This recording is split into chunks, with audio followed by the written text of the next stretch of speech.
बिस्मिल्लाहिर्रहमानिर्रहीम। अस्सलाम वालेकुम। आज का टॉपिक है बाइनरी कंपाउंड ऑफ हाइड्रोजन, जो कि क्लास 12 के केमिस्ट्री के चैप्टर नंबर 2 में है।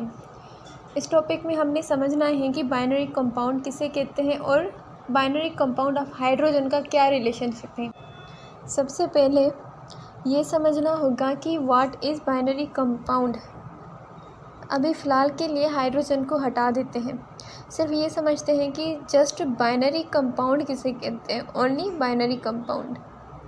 बाइनरी कंपाउंड हम ऐसे कंपाउंड को बोलते हैं जब दो एलिमेंट या दो से ज़्यादा एलिमेंट, कम से कम एक से ज़्यादा होना चाहिए, कम से कम दो होने चाहिए, कम से कम दो एलिमेंट्स जब एक दूसरे के साथ कंबाइन हो जाते हैं और क्या बनाते हैं, कोई भी बॉन्डिंग बनाते हैं, तो उसको हम बोलेंगे बाइनरी कंपाउंड। ठीक है, वो चाहे आयोनिक बॉन्डिंग से कंबाइन हो जाए, चाहे वो आयोनिक बॉन्डिंग से कंबाइन हो जाए, चाहे वो कोवेलेंट बॉन्डिंग से कंबाइन हो जाए, या वो किसी भी तरीके की बॉन्डिंग से कंबाइन हो जाते हैं, डोनेट करते हैं, शेयर करते हैं, किसी भी तरीके से जब वो कंबाइन हो जाते हैं एटलीस्ट 2 एलिमेंट्स, तो वो कहलाएंगे बाइनरी कंपाउंड्स। पीरियोडिक टेबल में जितने भी एलिमेंट्स हैं, ठीक है, वो कंबाइन होकर प्रोड्यूस करते हैं बाइनरी कंपाउंड। ठीक है, जिसकी एग्जांपल मैं आप लोगों को दे देती हूँ। अगर CO मिल जाएंगे, C मतलब कार्बन और का मतलब होता है ऑक्सीजन, कार्बन और ऑक्सीजन मिल जाते हैं तो क्या बनाते हैं, कार्बन डाइऑक्साइड। ये भी हो गया बाइनरी कंपाउंड। काफ़ी सारे इस हिसाब से और भी होते हैं। तो ये यहाँ तक बात समझ में आ गई होगी कि बाइनरी कंपाउंड किसे कहते हैं। अब हाइड्रोजन का क्या रिलेशन है इसके साथ, अब ये समझना है कि बाइनरी कंपाउंड ऑफ हाइड्रोजन किसे कहते हैं।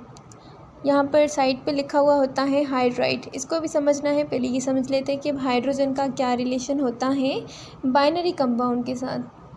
पीरियोडिक टेबल में जितने भी एलिमेंट्स होंगे, जब वो उनमें से कोई भी एलिमेंट जब हाइड्रोजन के साथ ज्वाइन करता है किसी भी तरीके से, जैसे कि मैंने पहले बताया, किसी भी तरीके से वो कंबाइन हो जाता है हाइड्रोजन के साथ, इसका मतलब ये होगा कि कोई भी एलिमेंट हो, चाहे कोई भी हो, लेकिन हाइड्रोजन लाजमी होनी चाहिए, हाइड्रोजन का एलिमेंट लाजमी होना चाहिए।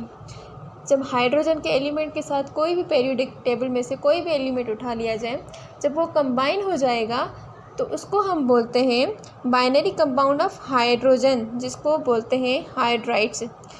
तो हाइड्राइड्स उसको इसलिए बोलते हैं क्योंकि हाइड्राइड्स शॉर्ट में बोला जाता है। जैसे कि हम एग्जांपल ले लेते हैं, ऑक्सीजन को हम क्या बोलते हैं, ऑक्साइड्स। ऑक्सीजन को ऑक्साइड्स बोलते हैं ना, उसी हिसाब से हाइड्रोजन को भी शॉर्ट में हाइड्राइड्स बोलते हैं। यहाँ मैं एक और बात बताती चलूँ कि जैसे कि H2O होता है, H2O क्या होता है, वो हाइड्रोजन होता है और ऑक्सीजन होता है। तो ऑक्सीजन को बोलते हैं ऑक्साइड्स और हाइड्रोजन को हाइड्राइड्स बोलते हैं। तो यहाँ सवाल ये होता है कि जब H2O बन जाएगा तो हम उसको क्या नाम देंगे। H2O को हम नाम दे सकते हैं हाइड्राइड्स का भी और ऑक्साइड्स का भी, वो हम पे डिपेंड करता है। इस हिसाब से ये क्लियर हो गई बात। जैसे कि हाइड्रोजन को हाइड्राइड्स बोलते हैं शॉर्ट में, तो काफ़ी सारे जितने भी एलिमेंट्स और होते हैं तो उनको भी नाम दे सकते हैं हम, या दिया हुआ होता है। जैसे कि नाइट्रोजन को नाइट्राइट बोलते हैं। हाइड्रोजन की एक क्वालिटी होती है, उसकी एक ख़ास बात होती है, वो ये होती है कि वो आमतौर पर पीरियोडिक टेबल में जितने भी एलिमेंट्स होते हैं उन सब के साथ वो मिल सकता है, सबके साथ वो कंबाइन हो सकता है, क्योंकि वो सबसे छोटा, सबसे हल्का एलिमेंट होता है। वो लॉस भी कर सकता है, वो शेयर भी कर सकता है और वो गेन भी कर सकता है इलेक्ट्रॉन। वो किसी भी अदर एलिमेंट के साथ कंबाइन होकर बॉन्ड बना सकता है। फिर उसी बेसिस पे उसको क्लासीफाई किया गया है 6 ग्रुप में, उसको 6 ग्रुप में डिवाइड किया गया है। किस बेस पे, उसके इंटरनल स्ट्रक्चर पे। वो 6 ग्रुप्स ये हैं। नंबर 1 है ionic hydrides, covalent hydrides. Third पे हैं कॉम्प्लेक्स हाइड्राइड्स। फोर्थ पे हैं मेटालिक हाइड्राइड्स। फिफ्थ पे हैं पॉलीमेरिक हाइड्राइड्स और सिक्स्थ पे हैं बॉर्डर लाइन हाइड्राइड्स। ये वो 6 ग्रुप हैं जिनको हमने डिस्कस करना है 1 बाय 1। कम्प्लीटली जो इंट्रोडक्शन था बाइनरी कंपाउंड ऑफ हाइड्रोजन का, उसको हमने समझ लिया है।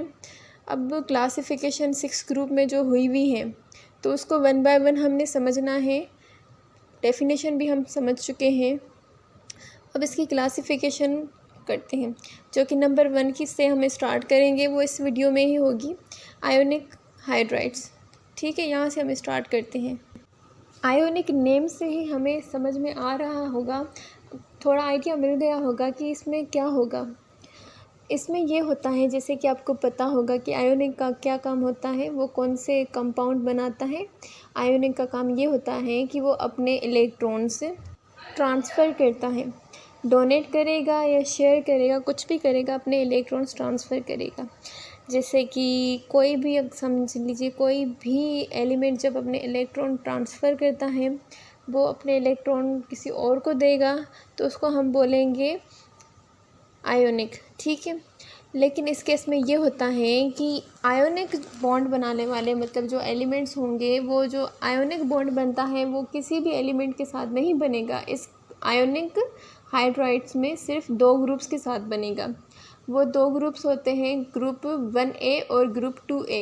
ये 2 ग्रुप्स होंगे, जिसमें ग्रुप 1A में जो होते हैं वो अल्कली मेटल्स होते हैं, और ग्रुप 2A में जो होते हैं वो होते हैं अल्कलाइन अर्थ मेटल्स।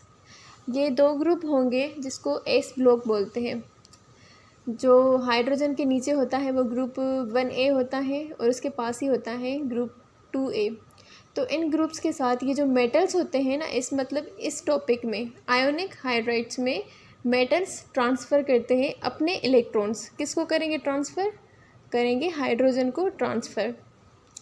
तो इस वजह से इसका नाम दिया गया है आयोनिक हाइड्राइड्स। जो बॉन्ड क्रिएट होगा उसको हम बोलेंगे आयोनिक हाइड्राइड्स। समझ में आ गई होगी बात। मैं दोबारा रिपीट करती हूँ कि जो एलिमेंट्स होते हैं ग्रुप 1A के और ग्रुप 2A के, वो मेटल्स होते हैं सारे। तो इसमें क्या होगा कि मेटल्स अपने इलेक्ट्रॉन्स शेयर करेंगे। वो एलिमेंट्स अपने इलेक्ट्रॉन्स शेयर करेंगे हाइड्रोजन को। वो 2 भी कर सकते हैं, वो 1 से ज़्यादा भी कर सकते हैं। वो शेयर करेंगे और हाइड्रोजन उनको एक्सेप्ट करता है। फिर वो जो कंपाउंड बनेगा, उस कंपाउंड को हम बोलेंगे आयोनिक हाइड्राइड्स। यहाँ पर एक चीज़ लाजमी याद करनी है कि इस ग्रुप में सिर्फ मेटल्स ही ट्रांसफ़र करते हैं, कोई और जैसे कि नॉन मेटल गैसेस वगैरह ये नहीं करेंगे। सिर्फ मेटल्स ही ट्रांसफ़र करेंगे अपने इलेक्ट्रॉन्स। ठीक है, और इसकी एक ख़ास बात होती है, इसको हमने आयोनिक को हम ज़्यादातर, जो आयोनिक होता है उसको साल्ट भी कहा जाता है। उसको साल्ट क्यों कहा जाता है? उसको साल्ट इस बेस पे कहा जाता है, जो साल्ट में और आयोनिक में प्रॉपर्टीज़ होती हैं, इन दोनों की प्रॉपर्टीज़ एक दूसरे के साथ मैच करती हैं। जैसे कि एग्जांपल आप ले लें कि साल्ट क्या होता है, वो सॉलिड होता है। सेम इसी तरीके से आयोनिक भी सॉलिड होता है। साल्ट का जो एक्सटर्नल जो शेप होता है वो किस कलर में होता है? वाइट में होता है। आयोनिक भी वाइट में होता है। साल्ट का जो मेल्टिंग पॉइंट होता है वो हाई होता है। तो सेम इसी तरीके से आयोनिक का भी मेल्टिंग पॉइंट हाई होता है। ये इन दोनों की प्रॉपर्टीज़ होती हैं जो एक दूसरे के साथ मैच करती हैं। इस वजह से आयोनिक को ज़्यादातर कहा जाता है कि ये साल्ट हाइड्रेट्स हैं। It means ionic are known as salt hydrates. ठीक है, ionic hydrates known as salt hydrates are saline. Saline भी कहा जाता है उसको। यहाँ पर एक और इम्पोर्टेंट बात है जो बतानी है कि वो ये है कि MCQs में भी ये सवाल आ सकता है कि ग्रुप 2 में से वो कौन से 2 एलिमेंट्स हैं जो कि आयोनिक हाइड्राइड्स का हिस्सा नहीं है, जिनके साथ वो रिएक्शन नहीं करते, मतलब कि आयोनिक हाइड्राइड्स में वो यूज़ नहीं होते। वो कौन से एलिमेंट्स हैं? ग्रुप 2 में से 2 एलिमेंट्स ऐसे होते हैं जो कि आयोनिक हाइड्राइड्स नहीं बनाते हैं, वो कंपाउंड नहीं बनाते हैं, क्योंकि उनकी साइज़ की वजह से वो नहीं बनाते हैं। वो 2 एलिमेंट ग्रुप 2A में से होते हैं, वो ये होते हैं, एक होता है बेरियम और एक होता है मैग्नीशियम। ये 2 एलिमेंट्स आयोनिक हाइड्राइड्स नहीं बनाते, ये उनका पार्ट नहीं होते। इनको छोड़ के बाकी सब होते हैं। और ग्रुप 1A में से भी सारे के सारे ही होते हैं, लेकिन ग्रुप 2A में से ये 2 नहीं होते। नाम याद रखने चाहिए, बेरियम और मैग्नीशियम। ठीक है, अब जो फाइनल स्टेप होगा वो होगा प्रिपरेशन का, मतलब कि किस तरीके से इसको हमने, किस तरीके से इसका कंपाउंड बनाना है, किस तरीके से इसको तैयार करना है। प्रिपरेशन का आखिरी स्टेप होता है। तो आखिरी टॉपिक यही है कि इसको प्रिपरेशन किस तरीके से करेंगे, जिसकी डेफिनेशन होती है they are prepared by passing hydrogen gas over hot alkali metals are alkaline earth metals. तो इसका मतलब ये होगा कि हमने रखना है सबसे पहले इन दोनों का फॉर्मूला, जो हमने फर्स्ट ग्रुप में से, पहले फर्स्ट ग्रुप में से हमने करना है। फर्स्ट ग्रुप का हमने एग्जाम्पल रख लेना है। तो एग्जाम्पल मैं यहाँ लिख रही हूँ 2Na+H2, जिसका जो टेम्परेचर होगा, जिस टेम्परेचर हम उसको हीट दे रहे हैं, वो टेम्परेचर है 200 डिग्री सेल्सियस। 200 डिग्री सेल्सियस पे हम क्या कर रहे हैं, जब 200 डिग्री सेल्सियस पे हमने सोडियम को और हाइड्रोजन को हीट करेंगे तो वो बन जाएगा सोडियम हाइड्राइड, जिसका फॉर्मूला होता है 2NaH। ठीक है, ये एग्जाम्पल था ग्रुप 1A से।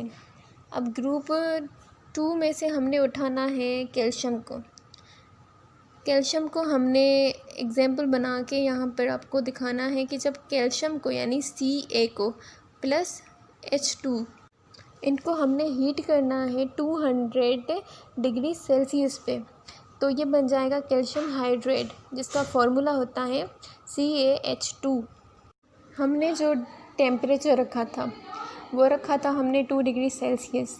वो टेम्परेचर इसलिए रखना होता है क्योंकि ये जो होते हैं काफ़ी ज़्यादा सॉलिड होते हैं। ऑर्डिनरी टेम्परेचर पे इसको हीट करना पॉसिबल नहीं होता है, इसलिए टेम्परेचर ज़्यादा रखना पड़ता है ताकि ये सॉल्यूबल बन जाए।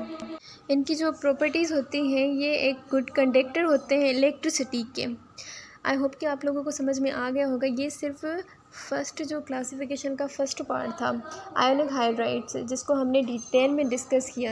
बाकी 5 और क्लासिफिकेशन हैं जिसको हमने आगे जाके डिस्कस करना है। आई होप कि आप लोगों को समझ में आ गई होगी कि आयोनिक हाइड्राइड्स किसको बोलते हैं और बाइनरी कंपाउंड ऑफ हाइड्रोजन किसको बोलते हैं। मैंने कोशिश की थी कि कम्प्लीटली समझा सकूं। आई होप समझ में आ गई होगी। Thank you for watching the video.